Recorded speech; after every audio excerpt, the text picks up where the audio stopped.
श्री शिवाय नमस्तुभ्यम। हर हर महादेव। ज्ञानवापी श्री महापुराण कथा जो कि काशी वाराणसी से चल रही थी। आज कथा का 7वां दिन था, अंतिम दिन था। आज के दिन गुरुजी ने बहुत ही अच्छी कथा सुनाई है। अगर किसी कारणवश आपने आज की कथा नहीं सुन पाए हैं तो ये वीडियो आपके लिए बहुत उपयोगी है। आज की कथा में गुरुजी ने कुछ विशेष उपाय बताए हैं, बहुत अच्छी अच्छी जानकारियाँ दी हैं जो इस वीडियो के माध्यम से शेयर कर रही हूँ। 16 अक्टूबर की कथा शुरू होते ही गुरुजी ने कहा कि लोग कहते हैं कि हमने जो कर्म किया है वह हमें मरने के बाद मिलेगा।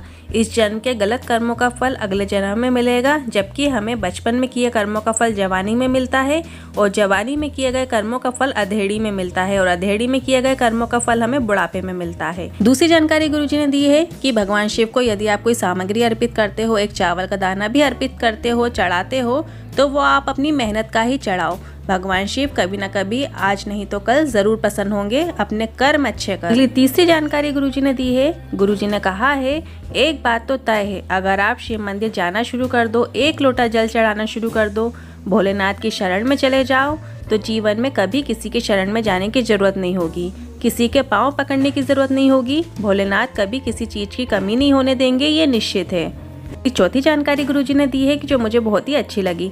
गुरुजी ने कहा हमारा मन हमेशा निर्णय लेने से पहले दो पक्ष के बारे में सोचता है, जो है नीति और रुचि।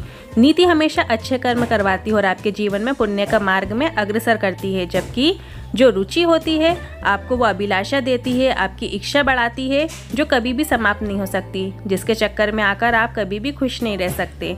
नीति बोलेगी आपको शिव महापुराण की कथा सुननी चाहिए, वहाँ जाकर लोगों की सेवा करना चाहिए, पर रुचि बोलेगी अभी दूर है, भीड़ है, धूप है, रहने दो, नहीं जाते और वहाँ लोगों की सेवा करने के लिए दूसरे लोग तो हैं। इस प्रकार से नीति और रुचि आपके फैसले में बहुत असर डालती है। आज की कथा की 5वीं जानकारी। आज काशी के अंतिम दिन की कथा में गुरुजी पन्नीपति मिश्रा जी की आंखों में आंसू छलक गए। गुरुजी को रोना आ गया। गुरुजी की आंखों में आंसू आने के कारण काशी विश्वनाथ की नगरी से जाने का था। गुरुजी ने कहा आज कथा के अंतिम दिन है और कथा आज पूर्ण होने के बाद हमें जाना पड़ेगा।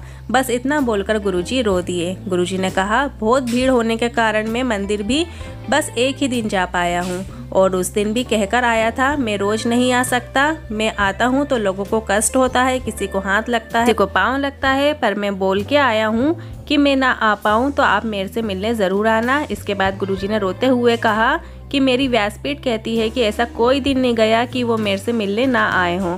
प्रतिदिन आया है, हर पल हर घड़ी उसने मुझे एहसास दिलाया है कि मैं हूँ तेरे साथ।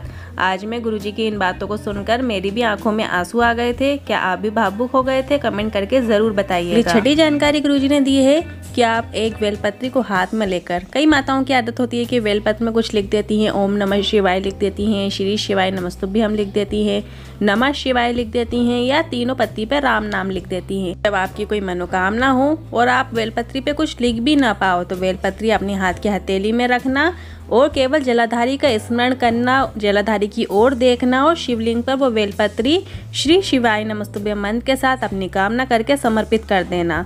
आपकी मनोकामना जो भी होगी वो पूर्ण अवश्य होगी, बस दिल से समर्पित कीजिएगा। 7वीं जानकारी गुरुजी ने कहा है कि एक बेलपत्री का पौधा आप जरूर लगाएं और बेलपत्री लगाकर सिर्फ छोड़ना नहीं है, पहले उसे घर में लाकर उसे बड़ा करो। जिस तरह हम बेटी का लालन पालन करते हैं और फिर उसे विदा कर देते हैं, उसी तरीके से आपको बेलपत्री का पौधा घर में लगाना है, उसे बड़ा करना है और फिर ऐसी जगह लगाइए जिस तरह हम बेटी को आते जाते देखते रहते हैं, उस तरीके से आप उस बेलपत्र के वृक्ष को भी देख सकें, ऐसी जगह पर लगाइए। हम अपने द्वारा बहुत कुछ चीजें हम अपनों के लिए करते हैं, पर कुछ ऐसी चीजें करें, अपनी मेहनत का कुछ ऐसा करें जो परमात्मा को देके जाएं। आप रहो ना रहो, आपकी तरफ से वो बेलपत्र कोई तो शिव जी को चढ़ा। जब जब आपके द्वारा लगाए गए उस वृक्ष की बेलपत्री को जब कोई उतारेगा और वो शिव जी को अर्पित होंगी तो आपकी जो 71 पीढ़ी है वो तो आपकी तरती ही जाएंगी। अगली 8वीं जानकारी है कि जब आप मंदिर जाते हो, शंकर भगवान पर चढ़ा हुआ यदि आपने निर्माल्य पड़ा हुआ दिख भी गया है आपको मंदिर में, या बेलपत्री पड़ी है, फूल पड़ा है, और जब आप निर्माल्य भूल से भी यदि वो हमारे पाँव के नीचे आ जाता है तो हमारे द्वारा किया गया सारा पुण्य क्षीण हो जाता है। इसलिए आप जब भी मंदिर जाओ तो निर्माल्य अगर पड़ा हुआ दिखता है तो आप तुरंत उठा के उसको साइड में कीजिए। अगली 9वीं जानकारी गुरुजी ने सभी से आज एक आग्रह किया है क्या भोलेनाथ को दूध, दही, पंचामृत और जो भी सामग्री चढ़ा रहे हो उसके बाद साफ जल से भोलेनाथ को स्नान जरूर कराइए। इसके बाद पीले चंदन से उनका श्रृंगार करो। ये उत्तम है क्योंकि कई लोग दूध, दही, पंचामृत के बाद सफाई नहीं करते हैं, जिससे शिवलिंग पर चींटा, झिंगुर आ जाते हैं। इसलिए देवालय में सफाई बनाइए और शिवलिंग पर साफ जल से स्नान जरूर कराइए।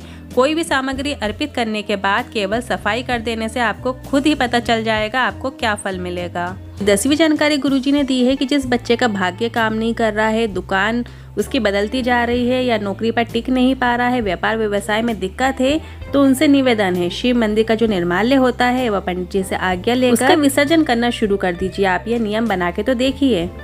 और विसर्जन का तरीका भी गुरुजी ने बताया है कि जरूरी नहीं है कि आपको निर्माल्य विसर्जन पवित्र नदियों में ही करना है। आप ऐसी जगह पर जाइए जहां खाली जगह हो, वहां पे गड्ढा करके उस निर्माल्य का विसर्जन कर दीजिए, जिससे हमारी प्रकृति को अच्छी खाद मिले और वहां पे अच्छे पौधे उग सकें। इसके बाद गुरुजी ने कथा के आखिरी में बताया है कि रुद्राक्ष वितरण की जानकारी आप सभी को 8 से 15 दिन के अंदर गुरुजी दे देंगे।